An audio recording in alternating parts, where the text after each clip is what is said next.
Welcome to Encounter Grace, where we come face to face with God's work in the world for our good. Join host Jason McKnight as we explore practical issues of community, theology, and leadership in everyday life. Welcome, everybody. Thanks for joining us here on Encounter Grace. I'm Jason McKnight, and I'm here with deep-throated Ben. You got a cold today. Hey, everybody. This episode is brought to you by our sponsor, Mucinex. Come on, Ben. Give us what you got. Man, I'm sorry about your voice. Some people are going to love this a little more. Oh, that's true. I mean, it's sexy. It's drawing me in. We'll start the slow. Anyways, okay. So this is already a train wreck, Jason. Yeah, We're already off the bat. Anyway, so guys, we kind of had this idea a couple months ago that we want to talk about as we're kind of moving into a giving season, as we've talked about through Christmas and just the holidays in general, Thanksgiving. Like, one of the things that I notice as just growing up here in America is we kind of have this a little motto that none of us would quite be able to just know right off the bat, but when I say it, you'll kind of know that it's true, because we're not always hearing it, but we are always seeing it. And it's this, that more is better. I definitely believe that in ice cream sundaes. Yeah. And it seems like in whatever it is, more is always better. More food, more time off. Mm-hmm. I mean, I'm in already. He's going to start a union. Maybe even most importantly, how about more money? Like, it seems that when it comes to the idea of more is always better. I think of a couple times when I remember in a movie that I used to watch where this hedge fund manager was asked, like, what's your number of how much would it take for you to walk away? And he laughs, and he almost like he didn't quite understand, and he just goes, more. Yeah. Because I think for so many of us, more is better. Whatever it is, it doesn't matter. More. And so as we are coming up to the holidays and like Thanksgiving and Christmas, it for so many of us is a time of giving. And so when we have a time of giving with almost habits of more, we can kind of hit some speed bumps, and we don't always know what to quite do with that. And so what we want to do today is kind of have a conversation of what does it look like to kind of move past just the mindset of more. And look at maybe what Jesus had to say about it, because Jesus did actually say a lot about money. And he said a lot about more and our wealth. Because Jesus said it is more blessed to give than to receive. I mean, I've had some struggles with a lot of things Jesus has said, but maybe this one more than any of them. Like, maybe that part was not quite copied down right? Right. Somebody mixed up those verbs. Yeah. So the question is, how can we take him up on this? Like, if it's true, and it is, how can we test drive this? How can we find out if what he's saying is actually true? And the reality is, we can't really just think about it. This isn't just a cognitive thing. It's not one we just go, well, let me kind of trace the argument here and figure, like, that one is clear. But there's a difference between our posture and what we know and what our hands are doing and our hearts want. Yeah. So we need to try it. We need to start it. We need to live into it. Yeah, and I think the great way for us to do that is spend time in two different areas related, and we're going to spend most of our time in the first of the two different areas. So number one, organized giving, and number two, at the end, just a little bit, overflowing generosity. Organized giving, overflowing generosity. When we say, okay, Jesus, are you really right? It's more blessed to give than to receive. Well, how can we take you up on that? Or how can we test you on that? We can do it through organized giving, this thing called tithing or offerings at church. And here's one fun thing about if you're listening to this while you're driving to work, you're alone in your car, or maybe you're out for a run or mowing the lawn or doing the dishes, and you don't have to feel any guilt. Because sometimes the preacher's preaching on giving and I'm looking around and everyone's looking at me. Nobody's looking at you right now. So just let God talk to you. Organized giving, and then overflowing generosity. And that's kind of the opportunities that come along our path in the course of life.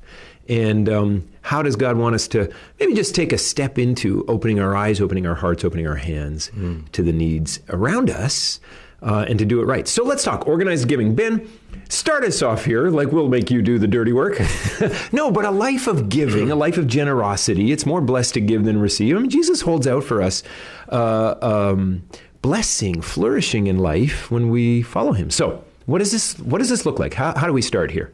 Well, I think it just starts off with this idea of this little paradox that's going on, and I think it's a radical claim, that your life will be better on 90% of your income than it could ever be on 100. That's a paradox. America, nobody's saying that on Madison Avenue. No, because we all believe, like, my life would be better if I just had more. And Jesus goes, actually, your life would be better if you had 10% less. Because God says less is actually more, because more blessed to give than to receive.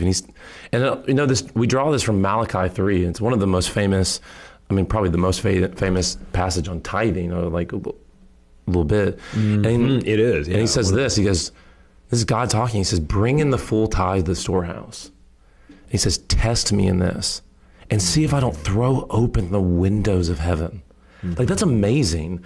Like, is it the only time in Scripture that God actually challenges us to test him? There's lots of stuff of like, don't test me, just trust me. Yeah. But he goes, no, don't just trust me on this. Like, try it, test it out. Yeah. Come and see if I'm actually like, if I'm really being honest. It's amazing because it's a command. Bring in the full tithe. And we often talk about this kind of back and forth, like with an invitation, that so many of God's commands have an invitation attached to it. So he says, command, bring in the full tithe, with an invitation of, test me in this. The only place the only place in Scripture God asks us to test him. That's amazing. Now, I think you're right. And so what does it look like to live, a better life on quote unquote 90% than it could ever be on 100%. Well, to me, I think this is gracious of God, because on the one hand, if we're going to set aside some part of our income, some part of our resources that we're supposed to make it through the month on, we get to put feet under our faith. So, like, let's just say 10%. Let's just say 10% tithe, and we'll get to questions later. Is it an actual 10% and so forth? But let's just use that as a simple starting point. A tithe is a real amount. It's a specific amount. And here's what I love. It's something to aim at. Like, I don't know any of us have, 10% of our income lying around at the end of payday, at the end from payday to the next payday. Like, we're not just, oh, well, this is what's left over, let me give it. Because all of us it seems like we get to the point of, wow, it's 1.5 more days till payday. I better not go out to dinner tonight. Not all of us, but a lot of us, that's just what happens. So in this sense, we get to purpose to do it. We get to build our lives around, or reorder our lives around something God invites us into. So on the one hand, to have a set, specific, attainable amount is something that we're aiming at. Setting aside the first fruits, X%, demonstrating to the Lord, demonstrating to ourselves that we take our faith seriously. So much of growing in Jesus is nebulous. Like, how do I actually know if I'm more forgiving this week than last week? Or if I'm, more pure in thought life this week than last week? Like, how do I know? And maybe not everything is measurable, but money and time are measurable. Calendars and checkbooks. And so if I'm going to go around saying, Lord, I'm counting on you for life and eternity, you're my rescuer, you're my deliverer, you're my savior, you're my leader, you're my master, you're my Lord, but then I don't do what he says, is it just words? Yeah. So it gives an opportunity to say yes by ordering my resources, time and money. And in this case, let's talk money. Then I'm saying, I'm literally putting my money where my mouth is. I think that's on the one hand why it's so good that he gives us something to aim at, AKA a tithe, or X%, 10%. Yeah, I find it's just such a, like, it's helpful that it's a specific number too, like, not just Jesus, and we know this, like, Jesus constantly is more after your heart than he is your wallet. Like, absolutely. we forget that. Yeah. Like, God doesn't need your money, but he does want your heart. And so often for so many of us, and I'm in this category, like, my heart decides how I spend my money. Yeah. And what's great is like when I look at these passages, when Jesus is like, I want you to give generously, like it's nice to go, well, I don't always know what that means, but I can at least fall back at 10, or like I know there's a good line there. Yeah. And so it is a nice thing to be able to have that, which is like a good direction tool, like to get you like to that place. And I love this idea that it's like the first 10%, not the last 10. And they're like, well, if you think about that, like, well, of course, like those would add up to be the same, I guess. But the heart posture behind that is radically different. Yeah. Because and this is a personal thing for me. Like when I think about whenever Janessa and I are kind of looking at our budget, I often I'm like, what are the big stones? I think the mortgage, the bill, like all this stuff. And I'm like, okay, here's where we're at. Janessa, what should we tithe from here? And my sweet wife was like, I don't think you understand how this works. I'm like, oh no, I do. I just don't know if I want to. Yeah. There's the difference between taking it out of what you have left and then going, here's all that God has given me, and here's what's rightfully his. Yeah, I like that. Also, not only is it something to aim at and a first fruit, something to start with, I think on the other hand, if you think of a tithe, if you think of a 10%, that's not enough to put any of us in the poorhouse. Like if God's God, he could instruct his people to do anything. Yeah. And there are certain religions where their small g God instructs them to do a whole bunch of terrible things. Like, let's say back in Canaan, Molech and Chemosh, those gods, they said, sacrifice your babies. Oh man, I'm going to sign up for the 10%, not the firstborn son. But our God says, no, I want you to flourish. I want you to buy groceries and go on vacation and have a home to live in. But I also want you to demonstrate, like you were just saying, that I really have first place in your heart. And so 10% is not enough to put us in the poorhouse, not enough to put us over the edge, but it is enough to demonstrate that our heart is willing for him. 10% at the front end. If you make $20 an hour to make $18 an hour is not that different. If you make $50,000 a year to make to live on $45,000 is not like living on from 50 to 20,000. I mean, we have to adjust, and that's true if we're not tithing or giving, but we can all live after that period of adjustment with flourishing on 90% of whatever it is that we earn. Yeah.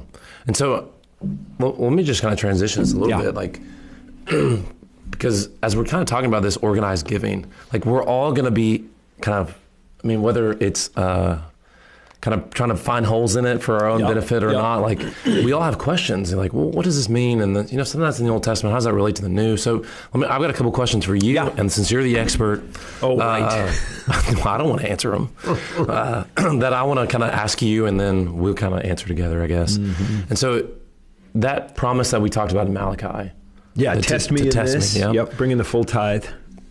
Is that still valid today for the church? Like, so is the command still operative today for the church? So for us, that's a great question. And Ben, I would start to answer it this way, and you probably maybe would add something to it. Yes, Malachi's in the Old Testament, but also yes.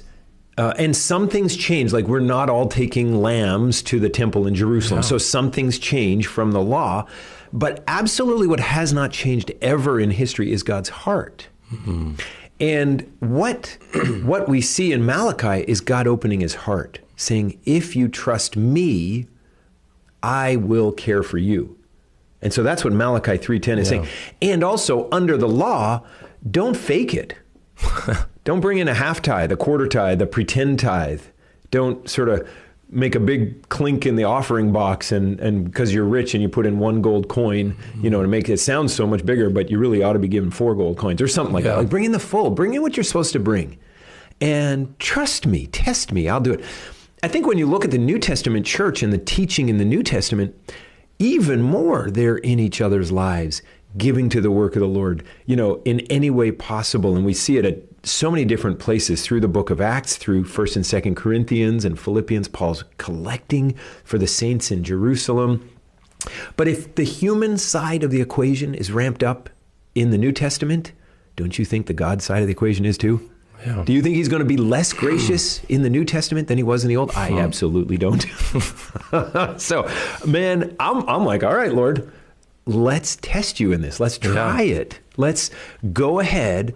I mean, test drive. You test drive a car. I test drove a car in August because it looked like it was a good deal, and it was wobbly when I got, and of course they put on new tires for us because the tires were old, the rims were blah, blah. And so now I got new tires on the car. I tested them and they had to produce. Well, God says, test me. Give to me what I'm calling you to give and see if I don't give to you what I'm promising to give. Yeah, I love the time relationship here of like, so often with God's promises, the promise is answered or the result comes to the table like way later. Like the promise to Abraham, like he never got to see that. Right. Like so many of the promises we get are of salvation and of eternity, and they're like, okay, and I by faith am waiting for those. This is one where God just goes, look, if you do that, like test me and watch what's gonna happen. Like you may not see it today and you may not see it next week, but you're going to see it maybe next month or next year, or just in your life or in their life. And like, this is something we actually get to see and take part in. Like, this is an incredible thing. Now, Ben, how do you guard against my greedy heart saying, aha, I can give to get? Yeah. I can turn this into prosperity gospel. Like, how do we navigate that road? Because Malachi is not saying that. He's absolutely not. Yeah, for sure. I mean, I think we just always need to remember that, and this is hard, is like the God who's making these promises is also the God who's not terrified of suffering and not scared of it, and even brought it upon himself. And so when God brings us to flourishing doesn't mean that we always get everything the way that we want it. It's not the American dream. It's not the American dream. I mean, if you look, one of my favorite passages, if not my favorite passages, the Beatitudes and the Sermon on the Mount, like the flourishing life and the Beatitudes, I'm not sure I want to live that life. But Jesus lived that life, and that's a flourishing life because it's the one that looks like Jesus. Yeah. And so the one that can give sacrificially, the one that has a heart for the Father, like that's a Jesus life. That's a flourishing life. And so we need to always remember, like, yes, God in his graciousness and his kindness gives. He's like, look, test me and watch me work. But so often the way he works is not just going, look, I gave 5 and you gave me 10. Thank you, Lord. That's right. That's right. But you're making an investment in something that will do a far greater impact. Like with 10%, you're investing in a church, and maybe you're investing in another ministry, and then with that nonprofit or whatever. And you're going to see God work and do amazing and powerful things and have an investment in that. And that's the reward. Well, and it is the reward, is you get a partnership in those things. And I think also the reward is money has less hold on me. When I purposely give it away, it owns me less. And that demonstrates God owns me more. And I think that's as important as my partnership in different areas that I could never have, but also then money owns me less. And I also think, God gives contentment. Ecclesiastes talks about how God not only gives us stuff, he gives us the ability to enjoy the stuff. And we see that all the time when people strain and strain and strain to get something, and then it just doesn't fulfill them. Well, it's because contentment is also a gift from God.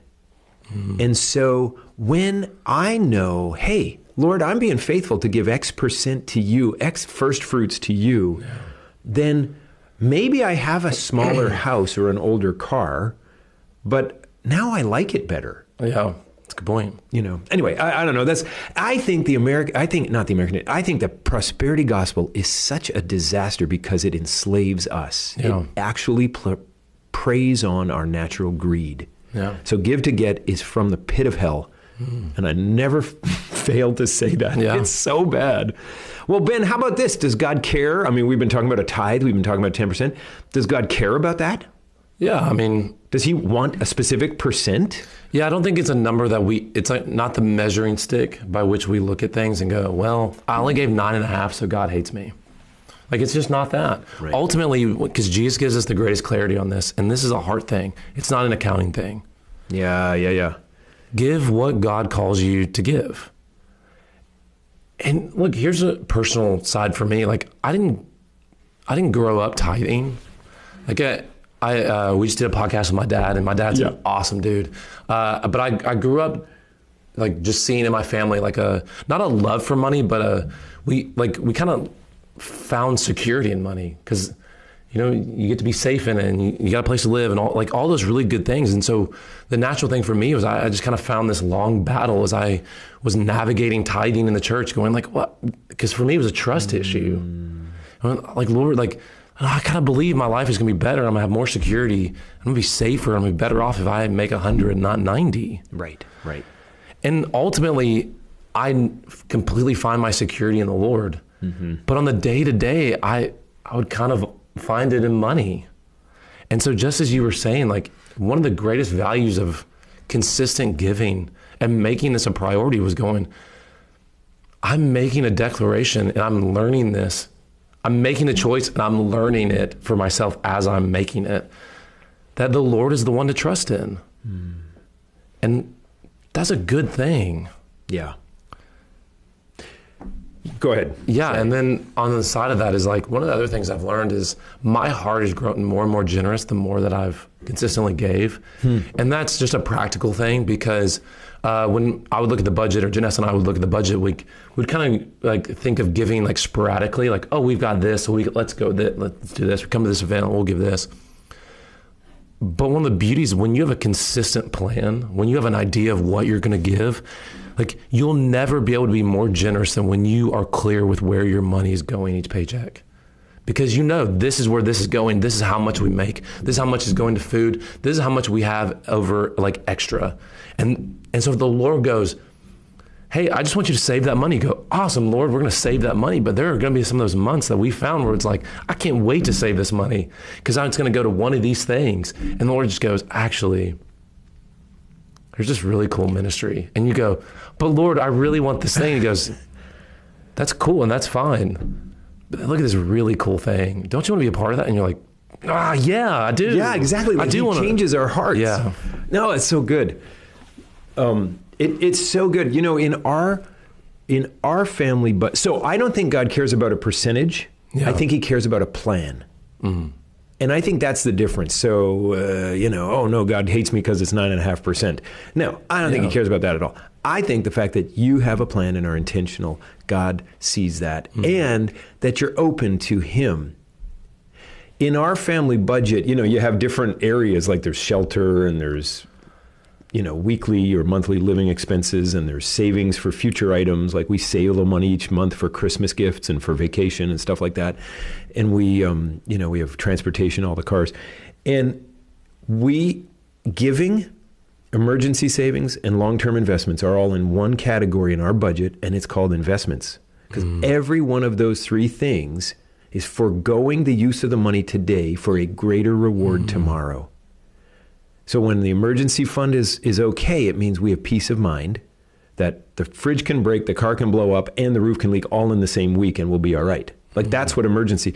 Long term is so that when, if I'm disabled and can't work anymore, we're still going to be able to, whatever. And the first one of giving is long term. I'm foregoing the use of that money today so that I can invest in the kingdom, so that I can be part of God's work in the kingdom. So in our family budget, shelter, transportation, blah, blah, blah, and then investments. And giving in our mindset comes under investments.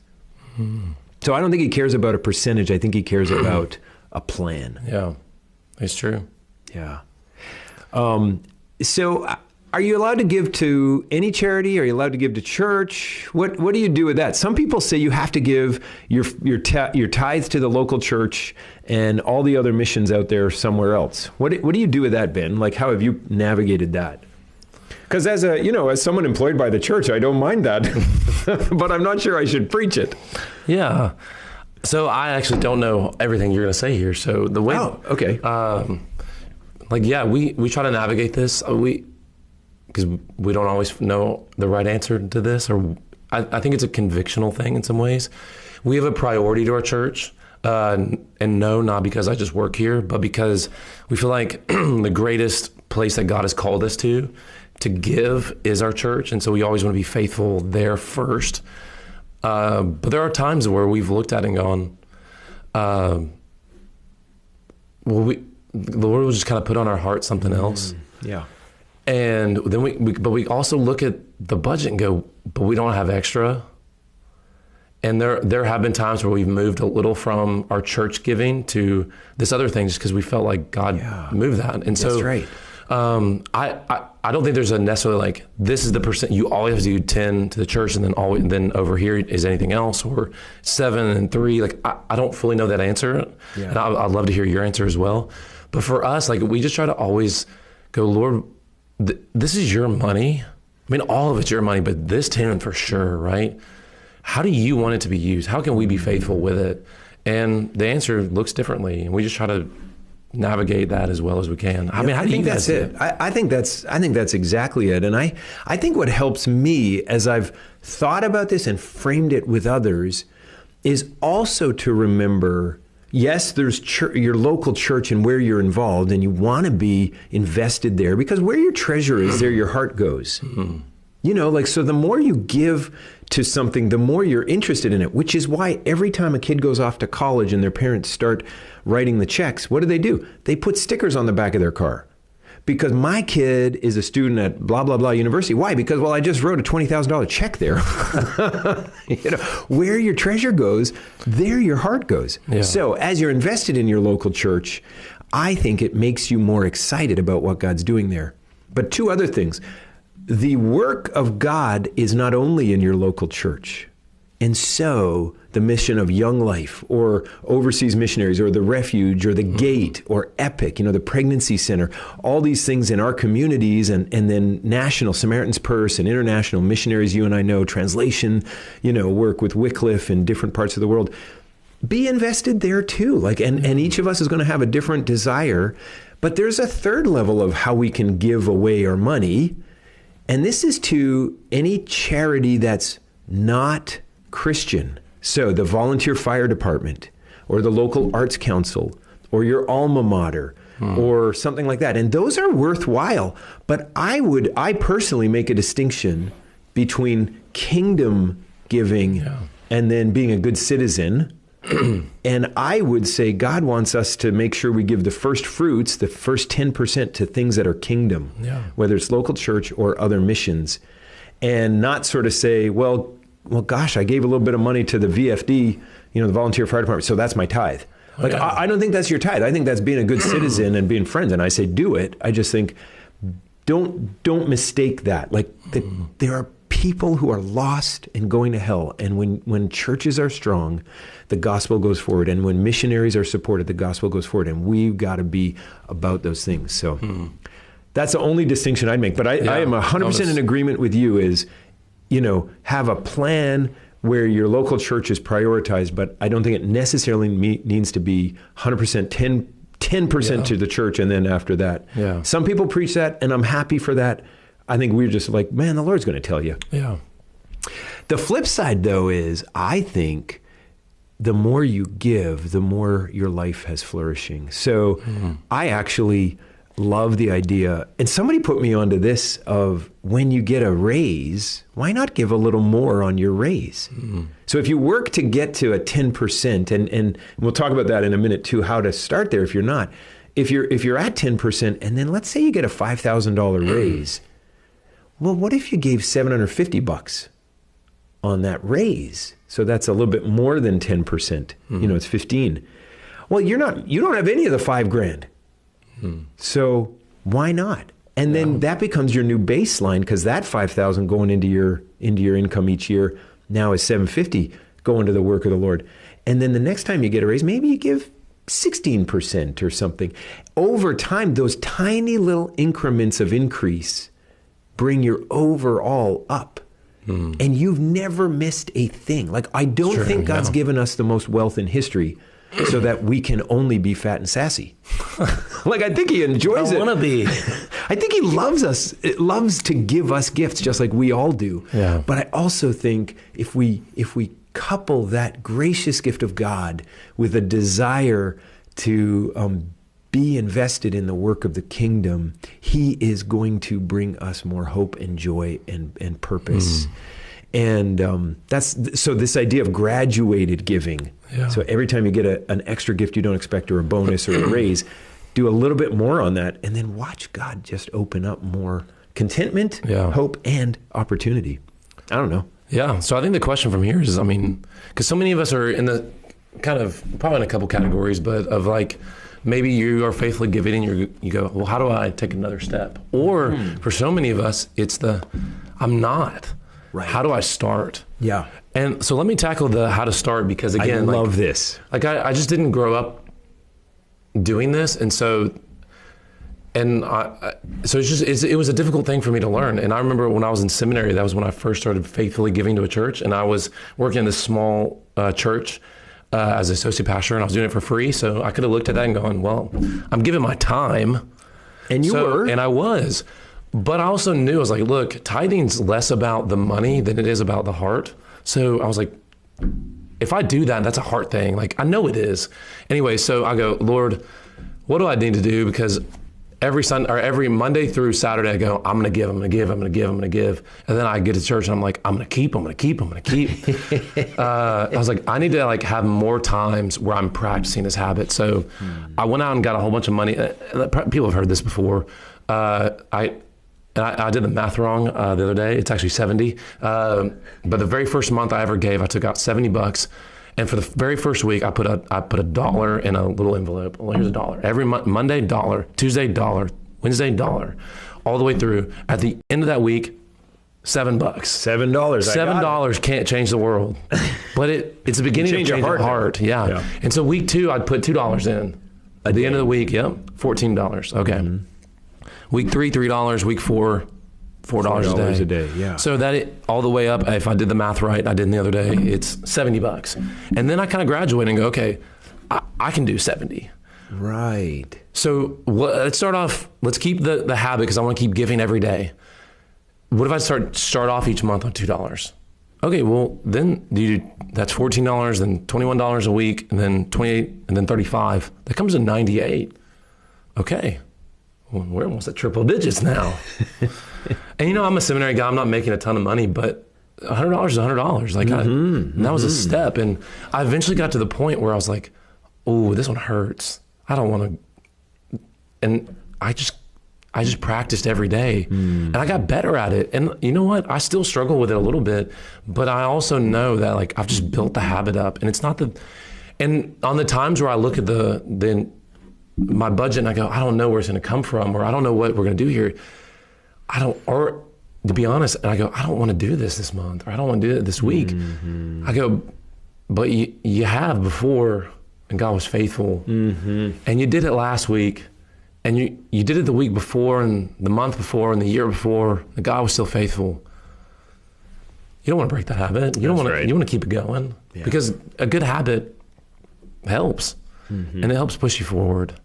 And so for so many of you, maybe the first step needs to, every day, put $1 in an envelope, put $2, put $5, whatever it is. And it doesn't have to be sacrificial right off the bat, because maybe just building the habit is sacrificial. It was for me. And at times it still is. Mm-hmm. But eventually we want to get to the place where we go, ooh, Lord, man, come on, you'll help me out here. Yeah.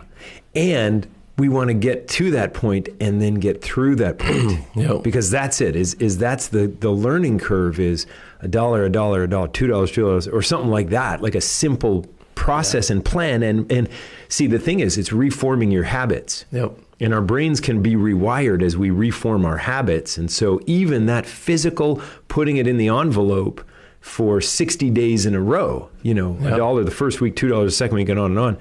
And you got to reframe your habit, and then you get to the point of, oh, this is really hard, Lord. But then you get through it to the other side of, oh, this is part of what it means to thrive, and you've never let us down. I think we need to address the question of, well, what if I have a whole bunch of debt?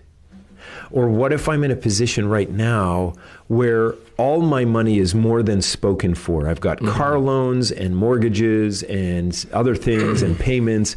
How do I take these steps? Well, I think, again, we're never talking about, God doesn't care. He's not an accountant, doesn't care about a percentage, always cares about a plan, and a plan comes out of a heart. Yeah. So focus on the plan, focus on the heart. Do you want to please him? Or do you want to grow in this? Okay, well then let's take a step, and maybe it's $1 a day. What's the plan? Yeah. And debt is serious. So a lot of our debt is lifestyle. Like, I bought that car that I couldn't afford. So maybe it's making a lifestyle change to change the car you drive. And of course, you're not going to do that by the time you close this podcast. But you're thinking about it, you're praying about it, you're saying, okay, Lord, how does this work? Because if really it's a test me in this situation and I don't have the bandwidth, okay, no decision in life is irrevocable. Yeah. So you say, okay, let's get in line. Talk to some friends like Dave Ramsey. You might have heard of him. He loves debt. I mean, Crown Financial, another great group. And I think they even partner together. But there are specific steps to come back from financial worry, financial ruin, or a pathway that's leading to financial ruin. And no one in the advertising industry tells you about those steps, but they're all the same, and all you have to do is work them. So whether it's Dave Ramsey, Crown Financial, or just your grandfather, there's a lot of good stuff out there. So what if my obligations or my debt, do what you can. Now, maybe you've had a crisis in your life and there's medical debt or whatever. I mean, these are special cases, and think about them and pray about them and let God lead you. He always directs a wholehearted prayer. He never leaves us hanging. And talk to a friend like Ben or me or someone in your house church or someone in a church or a friend on the journey. That's what we're all here for. Okay, organized giving. It's a bit one step fits all, and every case is different. And I think that's how it is with God, because he's infinite. But I loved what you said the other day, Ben, is that the discipleship value of organized giving, of investing in the kingdom, of living on 90 better than you could live on 100. The discipleship value of this is in two directions. Number one, it's an entry point to trusting God for new believers. And it might be the last big gasp of submission for older believers. Yeah. And I loved that. Yeah. So from there, let's go to overflowing with generosity. So tithing and organized giving, investing in the kingdom where the return on investment is absolutely certain. Well, then let's go to this in the moment overflowing with generosity, where instead of maybe thinking, oh yeah, now I'm investing in the kingdom. Yes, organized giving also here, but also I'm identifying with the King. That's what I like about being able to overflow with generosity, because our King is generous. And if you stop to think of how many gifts he's given each one of us, every human who's ever lived, every taste that's out there is a gift from a creative God. And he gives it to the good, the bad, and the ugly. He gives it to the sinners. They can taste good food as well.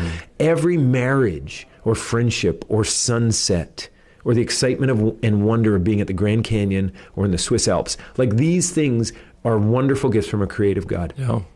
A redemptive God gives us gifts. He saves enemies and powerless and weak and dead people.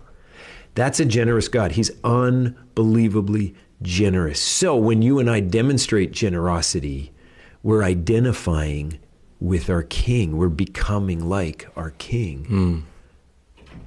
Now, who do we identify? Who do we have to be generous with? Well, people in need. Yeah. So when we go close to people in need, then now we're really becoming like Jesus. Yeah. It's hard. I mean, so when, for your sake, he was rich, or 2 Corinthians 8:9, he was rich for your sake became poor so that you, through his poverty, might become rich. Isaiah 58, when you spend yourself on behalf of those without, your light will shine. Proverbs 25, whatever you did to the least of these, to one of the least of these, you did it unto me. That's Matthew 25. And Proverbs says, hey, he who's generous to the poor makes a loan to God. lends to their maker. Now that's amazing. So I wouldn't mind having God as my debtor. Yeah. Well, it's really easy then. Who's in need around me? And I love that. This is, this is just really easy. Just, hey, Lord, keep my eyes open. Yeah. Give me a willing spirit. And when I have a plan and, organized giving, there's a plan there. And so then the rest of the stuff falls in line because I'm working a plan. Yeah. Well, now I've got opportunity to have an overflowing heart because the plan is taken care of, and I know the mortgage or the rent and the utilities are paid, and I know I've given what I'm supposed to give wherever he wants, to the Refuge or Young Life or Grace or wherever. And now, hey, when he brings across my mind or my heart or my path an aunt or an uncle that I didn't know they were in need, and I can just send them $20 or $100, or a friend whose car broke down and they lost their job. Well, maybe I can fix their car or have it fixed. And that's just overflowing. Or a stranger on the street, or, Mary's kid. Anyway, live generous. I think you're the one that, Yeah. Get a lot of the grammar there. Live generous. Man. Well, I remember I was early 20s, and I found out about this kid that needed to get to hockey camp, and he had just lost his dad. Of course, that's my story, and I'm a sucker for that. I just want to help. I want to help. But I'm young in my faith, and I'm single. I mean, young in my faith, young in sort of making these kinds of decisions. And I was working the camp in Brandon, Manitoba, and that's where he was. And he had just that summer lost his dad. And I remember the summer after I lost my father, somebody sent me to hockey camp, and it changed. It just meant so much to me. So I remembered that. And of course we do what we've had modeled. So there I am out in Brandon, Manitoba, this farming community, a great hockey community. And we had this great camp out there. And kid Ryan had lost his dad. And I felt like the Lord put it on my heart, help him come to another camp.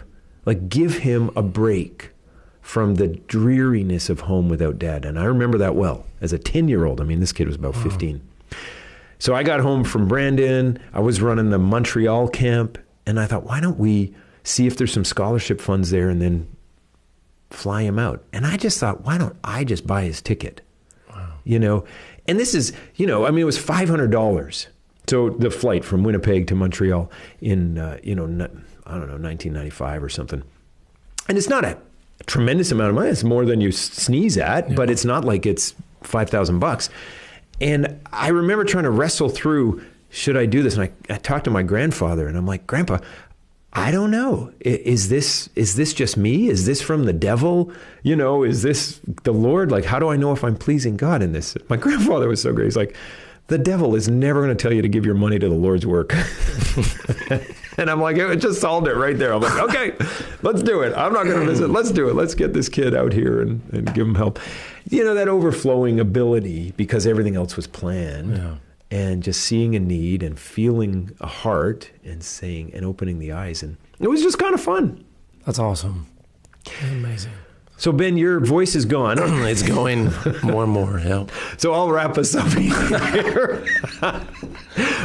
Friends, here we are on a journey. We're going into this awesome holiday season, the spirit of giving. And whether it's the organized giving that God invites us to test him in, whether it's the live generous, overflowing generosity that we can participate in, God's got us to become more like him and to change the world in little ways by just us following through. So we hope, and I'm speaking for Ben, we hope this has been helpful and a blessing, and that, the Lord will work a little more in us and through us, and that you'll be invited into his grace and his goodness. Thanks so much for joining us here on Encounter Grace. We hope you encounter God's grace in life and in our day.